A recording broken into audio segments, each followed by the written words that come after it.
एक ये सैमसंग का फोन आया है, अभी हम लोगों का कस्टमर का एक सैमसंग का फोन आया है जिसमें हम लोगों ने मदरबोर्ड को आई टेस्टिंग किया। ठीक है ना। आई टेस्टिंग में क्या हम लोग देखते हैं कि मदरबोर्ड कितना फ्रेश है या उसमें क्या क्या प्रॉब्लम हमको देखने में समझ में आ रही है। जैसे कि मदरबोर्ड में हीट कितना किया हुआ है, कौन से कंपोनेंट टेढ़े मेढ़े हैं, शील्ड काटी गई है तो उसके ट्रैक कितने गायब हैं। तो ये सब हम लोग आई टेस्टिंग में देखते हैं। सीधे ऐसा नहीं कि आईसी निकालना चालू कर दें और रिपेयर करने लगे। तो आई टेस्टिंग करने के बाद हमें कस्टमर से एक रिव्यू लेते हैं कि तुमने करा क्या भाई, कहाँ दिखाया है। जनरल जो होता क्या है कि हम काम तो कर रहे हैं पर रिपेयरिंग में जैसे जब कोई डॉक्टर के यहाँ जाते हैं तो पूछता है भाई कल तुमने क्या खाया था या क्या प्रॉब्लम से तुम्हें ये प्रॉब्लम हुई, तो उसको डायग्नोसिस अच्छी हो सकती है। मतलब उससे हम उस चीज को ज्यादा जल्दी पकड़ के बना सकते हैं। तो सबसे बड़े प्रैक्टिकली क्या करना होता है कि हमने उसको आई टेस्टिंग की। आई टेस्टिंग करने के बाद हमने उसको डीसी सप्लाई पे चेक किया, मदरबोर्ड को डीसी सप्लाई भी चेक किया। तो इस मदरबोर्ड को जब हम लोगों ने चेक किया तो इसमें क्या बता रहा था, आपने चेक किया था, बताइए क्या बता रहा था इसमें, ये वाले में जिसमें कि ईएमसी और सीपीयू साफ सुथरी लग रही थी। इसमें क्या बता रहा था, प्राइमरी शॉर्ट है।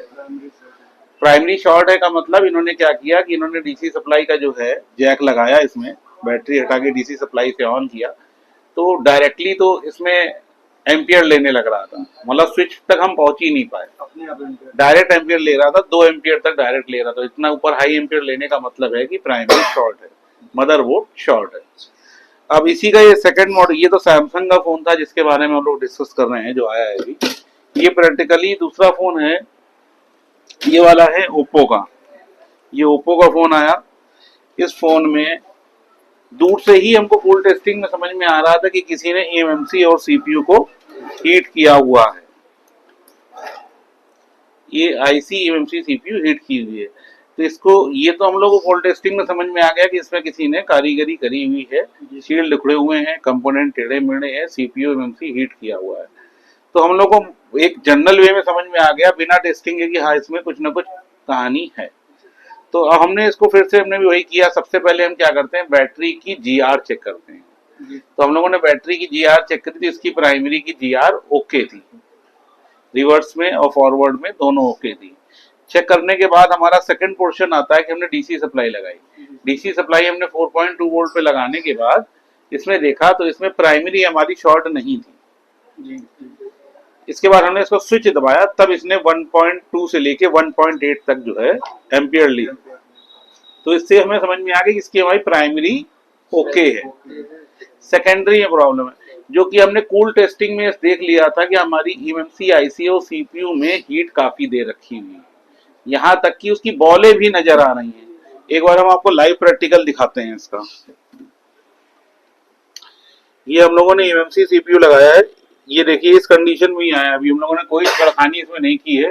ये कंडीशन है जिसमें कि ये पूरा देखिए आपको हीट किया दिख रहा है। ये देखिए यहाँ की शील्ड भी कुछ टूटी, तोड़ने के चक्कर में ये इसके ट्रैक भी तोड़ दिए हैं।